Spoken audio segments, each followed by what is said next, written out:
আসসালামু আলাইকুম রহমতুল্লাহ ফ্রেন্ডস, কথা বলবো profile has some violation some issues. তো এটা আমার একটা প্রোফাইল এবং সেমভাবে এটা আছে দ্বিতীয় প্রোফাইল। তো প্রথম প্রোফাইলের মধ্যে যদি আমরা দেখি এখান থেকে ভিউ টুলস এবং এখানে প্রোফাইল রিকমেন্ডেশন, তো এই প্রোফাইল ওকে আছে, অর্থাৎ কোনো রকমের কোনো ভায়োলেশন নেই। কিন্তু আমি যদি দ্বিতীয় প্রোফাইলে আসি এবং এখান থেকে যদি আমরা ভিউ টুলসের মধ্যে যাই এবং এখানে যদি আমরা রিকমেন্ডেশনের মধ্যে আসি, এখান থেকে যদি রিকমেন্ডেশনের মধ্যে আসি, তো এখানে দেখতে পারো প্রোফাইল হ্যাজ সাম ভায়োলেশনস, অর্থাৎ গ্রোথ অ্যাট রিস্ক। তো যদি এটা আমরা ভিউ ডিটেলসের মধ্যে ক্লিক করি, তো এখানে দেখতে পাচ্ছি যে প্রোফাইল হ্যাজ সাম ইস্যুস, অর্থাৎ একটা ধরনের একটা ভায়োলেশন আছে। তো এই ভায়োলেশনটা যাদের আছে এবং যাদের এসেছে, এটা প্রোফাইল হতে পারে এবং পেজ হতে পারে। তো এই সেম জিনিস কিন্তু আমার কাছে কিন্তু বেশ কিছু পেজ আছে যে পেজের মধ্যে অ্যাভেলেবেল আছে, কিন্তু পেজের মধ্যে থেকে অ্যাভেলেবেলভাবে এটা রিমুভ করা সম্ভব। দেখেন অনেকগুলো পেজ আছে যে পেজের মধ্যে অধিকাংশ পেজের মধ্যে কিন্তু এই ফ্ল্যাগ কন্টেন্ট ইত্যাদি আছে। তো কথা বলবো যে আমাদের যাদের প্রোফাইলের উপরে এই page has some violation some issue আসছে, তারা কিভাবে রিমুভ করবেন, এর প্রসেসিং কি, আর এটা কি কারণে আসে, আর কি কারণে আসলে আপনার সময় বেশি লাগবে। অর্থাৎ কিছু কিছু প্রোফাইল আছে যেখানে আপনি বেশ কিছু স্টেপগুলো ফলো করলে এটা খুব দ্রুত চলে যাবে, আবার কিছু কিছু জিনিস আছে যে ভুলের কারণে আপনার এই ইস্যুগুলো কিন্তু রিমুভ হবে না এবং রিমুভ হইতে অনেক সময় লাগতে পারে। তো সেটা আমি কমপ্লিটলি কথা বলবো এখানে ইস্যু অ্যান্ড একই সেম ইস্যু। তো এটার মূল কারণ হচ্ছে কি, এটা আসার কারণ হচ্ছে যদি আপনি অনেকগুলো পেজ ম্যানেজ করেন আর যদি আপনার প্রোফাইলের মধ্যে কোনো কন্টেন্ট পোস্ট করেন, এমন একটা কন্টেন্ট আপনি পোস্ট করেছেন, অর্থাৎ সেই কন্টেন্টের মধ্যে কোনো রকম ফেসবুকের ভায়োলেশন আছে, কমিউনিটি গাইডলাইন্স আপনি মানেন নাই, এমন কিছু হতে পারে। আপনি কারো কমেন্ট বক্স থেকে গালি দিয়েছেন, খারাপ কথা বলেছেন, হেটফুল কথা বলেছেন, কিংবা কাউকে থ্রেড দিয়ে কথা বলেছেন, এই ধরনের যে কোনো প্রবলেম কাজগুলো আপনি করেন, তখন আপনার প্রোফাইলের মধ্যে এই প্রবলেমটা আসে। তো আসার পরে এখন আমাদের যে কোনো কারণবশত এসেছে, তো এখন এটা রিমুভ কিছু আমার ইউটিউবের উপরে এবং ফেসবুকের উপরে অনেকগুলো এই রিলেটেড ভিডিও দেওয়া হয়েছে। তো সেখানে অনেকগুলো কমেন্ট আমি লক্ষ্য করেছি, যেখানে অনেকেই বলতেছে যে ভাইয়া আমার এই ইস্যুগুলো যাচ্ছে না, আপনি যে স্টেপগুলো বলেছেন সেই স্টেপগুলো ফলো করেছি এবং সেই স্টেপগুলো ফলো করার পরে আমার এগুলো যাচ্ছে না। তো এটা করণীয় কী? তা আমি বলবো যাদের যাচ্ছে না এর কিন্তু বেশ কিছু কারণ আছে। যাদের সেক্সুয়ালি অ্যাক্টিভিটি আসে তাদের একটু যাইতে অনেক সময় লাগবে, এমনকি অনেক লং টাইম থাকতে পারে। তো হয় কি, একই নামে যাদের দুইটা প্রোফাইল থাকে, অর্থাৎ আমার এই নামে মনে করেন এই নামে সেম এই নামে দুইটা তিনটা প্রোফাইল আছে, আমার একই নামে যদি দুই তিনটা প্রোফাইল থাকে, সেক্ষেত্রে কিন্তু এই প্রবলেমগুলো সলভ করা সম্ভব হবে না। কারণ যেহেতু আপনার অনলাইন প্ল্যাটফর্মে আপনার একই নামে দুই তিনটা প্রোফাইল আছে তো এটা প্রোফাইলে ঝামেলার যদি আপনার একটাই প্রোফাইল হয়, তো আপনি সর্বপ্রথম করবেন কি, আপনার ফেসবুকে যে নামটা আছে, যে জন্মতারিখ আছে, সেই নামের ভোটার আইডি কার্ডটা আপনি সর্বপ্রথম সাবমিট করে দেবেন। সাবমিট করে দিয়ে আপনার প্রোফাইলের মধ্যে যত রকম ফটো ভিডিওস আছে কপিরাইট, অর্থাৎ উইদাউট কোনো ভুলের কিংবা কপিরাইট যেগুলো আছে সেগুলো সম্পূর্ণ রিমুভ করবেন এবং 5 মিনিট প্লাস আপনি ফেস সহকারে এক সপ্তাহ আপনি লাইভ করবেন, অর্থাৎ প্রতিদিন 5 মিনিট প্লাস। আপনি 1 ঘন্টা করতে পারেন, 2 ঘন্টা করতে পারেন, রেগুলারভাবে আপনাকে লাইভ ভিডিও আপলোড করতে হবে।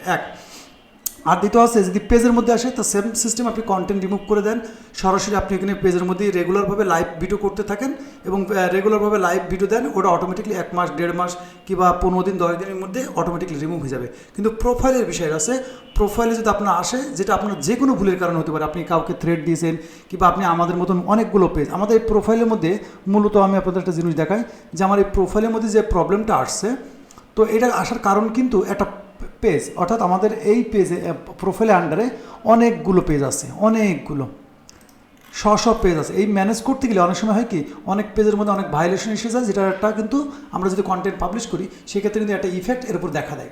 তো এটা যখনই আসবে সেক্ষেত্রে আমাদের এখন করতে হবে কি, আমাদের প্রোফাইলের উপরে আমি আপনারা বলি যে আমার এই প্রোফাইলের উপর আসছে, তো আমার কী করতে হবে যে আমাকে সর্বপ্রথম এই সেম নামের ভোটার আইডি কার্ডটা ফেসবুকের কাছে সাবমিট করে রাখতে হবে, অর্থাৎ রানিং ভেরিফাই যেটা বলে, সেখানে সেম নাম হতে হবে, কিন্তু একদম সেম কোনো ডুপ্লিসিটি চলবে না, রিয়েল প্রুফ, অর্থাৎ ফেসবুকে যে সেম নামটা আছে এই নামের ভোটার আইডি কার্ড হতে হবে এবং এই ফেসবুক আইডিতে যে জন্ম তারিখ দেওয়া আছে সেই জন্ম তারিখ থাকতে হবে সেম। আপনি কী করবেন, সর্বপ্রথম সাবমিট করবেন। যদি আপনার কোনো কপিরাইট কন্টেন্ট থাকে, ফটো থাকে, সেগুলো আপনি সর্বপ্রথম রিমুভ করবেন। রিমুভ করার পরে আপনাকে করতে হবে ফেস সহকারে, আপনার এই ফেসবুকে ফেস সহকারে 5 মিনিট প্লাস আপনি টানা 1 সপ্তাহ 2 সপ্তাহ লাইভ করবেন। লাইভ করলে হবে কি, আপনাকে রিয়েলভাবে আপনাকে বুঝতে হবে যে আমার এই অ্যাকাউন্টটা, আমি একজন রিয়েল কন্টেন্ট ক্রিয়েটার। আর ফার্স্ট টাইম অনেকের ফেসবুক বলেন, ইউটিউবের প্রতি যত ভুল থাকে এগুলো ছাড় দেয়। তো আপনি যখন এখন রেগুলারভাবে লাইভ ভিডিও করবেন, ইনশাল্লাহ দেখবেন এটা খুব দ্রুত চলে যাবে। কিন্তু আমি বলতে চাচ্ছি, যাদের একই নামে 2-3টে প্রোফাইল আছে তাদের কিন্তু এই প্রবলেমগুলো সলভ করতে অনেক কষ্ট হবে। তো এখন বলবো যে এটা কিন্তু আবার আছে কি, আপনি ফেসবুকের কাছে সাবমিট করতে পারবেন। সেটা হচ্ছে কি, আপনার যে প্রবলেমটা যেখানে এসেছে এই জিনিসটা কিন্তু আপনি সমাধান করতে পারেন। কিভাবে? আপনি আপনার প্রোফাইলে আসবেন, আসার পরে 3 ডটে ক্লিক করবেন। এটা তো একদম লাস্ট স্টেপ, এটা করে রাখবেন, এটা অনেক উপকার আসে। হেল্প অ্যান্ড সাপোর্টে ক্লিক করবেন। ওকে, সিলেক্ট করলে রিপোর্টে প্রবলেমে ক্লিক করবেন।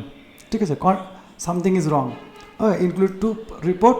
তো এখানে আপনার এরিয়া দিতে হবে, অর্থাৎ আপনার প্রবলেমটা কোথায় এসেছে। তো আমাদের প্রোফাইলের মধ্যে এসেছে, তো প্রোফাইলটা আমরা সর্বপ্রথম সিলেক্ট করে নিলাম। এবার এখানে কিছু আপনাকে লিখতে হবে। ফেসবুকে আপনি ইচ্ছে মতন আপনার মতনকে লিখতে পারেন, মানে ফেসবুককে বুঝাইতে হবে যে আপনি এটা ভুল করেছেন আর এটা ফার্স্ট টাইম ভুল আপনি না জেনে করে ফেলেছেন, তো এই জিনিসটা সমাধান করে দিন।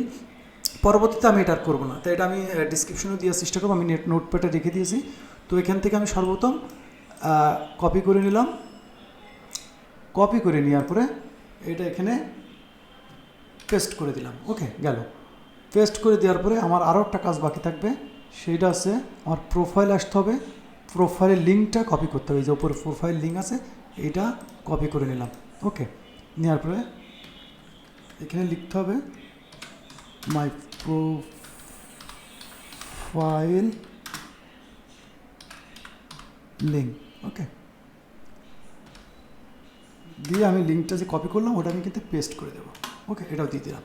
তো এখানে সর্বপ্রথম করলাম কি, আমাদের আছে কি, আমাদের মতন কি আমরা লিখলাম প্রোফাইল হ্যাজ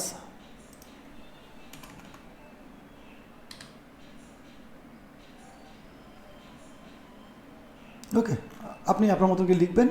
এবং আমি বলি এই জায়গার একটা স্ক্রিনশট এবং আরও যে জায়গা আছে সেই স্ক্রিনশট দুটো নেবেন। তো আমি যেহেতু রেখে দিয়েছি, তো আমি এটা আগের থেকেই দিয়ে দিচ্ছি। 2টা স্ক্রিনশট আমি দিলাম। দেওয়ার পর আমরা কী করবো, সাবমিট। অর্থাৎ ফেসবুকের কাছে আমরা রিভিউ করলাম। এটা আপনাকে চেষ্টা করতে হবে আর আপনার প্রোফাইলের উপরে লাইভ ভিডিও আপলোড করতে হবে। আর আমার প্রোফাইলের মধ্যে লাইভ ভিডিও আপলোড না করার কারণ হচ্ছে, আমি যেহেতু আপনি অনেকে জানেন আমি ফেস ক্যাম করি না, এই জন্য আমার এই প্রোফাইলের মধ্যে এমনি লাইভ চলতেছে কিন্তু ফেস সহকারে দিতে পারছি না। তো এই জন্য একটু অনেক লেট হয়ে যাচ্ছে। আমি এর আগেও কিন্তু ভিডিও দিয়েছি, কিন্তু আমার প্রথম প্রোফাইলে যখন আসছিলো আমি এই স্টেপগুলো গ্রহণ করে আমার এই প্রোফাইলে আগে কিন্তু আপনারা ভিডিও দেখলে বুঝতে পারবেন যে আমার কিন্তু সেম এই প্রবলেমটা আমার কিন্তু প্রোফাইলে আসছিলো, যে বিষয়ে আমি ভিডিও বানিয়েছি, সলভ করে দেখাইছি। ঠিক আছে, কিন্তু সেই প্রোফাইলে কিন্তু আমার এখন কোনো প্রবলেম নাই। অর্থাৎ আমি রিমুভ করেছি সেই সিস্টেমটা আপনার বললাম। এই স্টেপগুলো গ্রহণ করেন এবং অপেক্ষা করেন, ইনশাল্লাহ এটা অটোমেটিকলি সমাধান হয়ে যাবে। যদি আপনি স্টেপগুলো এবং সঠিকভাবে কাজগুলো করে রাখেন, ইনশাল্লাহ 110% আপনার এই প্রবলেম সলভ হয়ে যাবে। এবং এর আগেও কিন্তু আমার যে ভিডিওগুলো কমপ্লিটলি দেওয়া আছে স্টেপ বাই স্টেপ, সেগুলো ফলো করেই কিন্তু কাজগুলো করবেন, ইনশাল্লাহ আপনার সমাধান হবে। তো ভিডিও ভালো লাগলে এবং ইনফরমেশন ফুল মূল্য অবশ্যই ভিডিওতে লাইক করে দেবেন এবং অবশ্যই আপনার মূল্যবান কমেন্ট করে রাখবেন। তো ভিডিও আজ এই পর্যন্তই। সকলে ভালো থাকবেন, নিজের খেয়াল রাখবেন। আল্লাহ হাফেজ।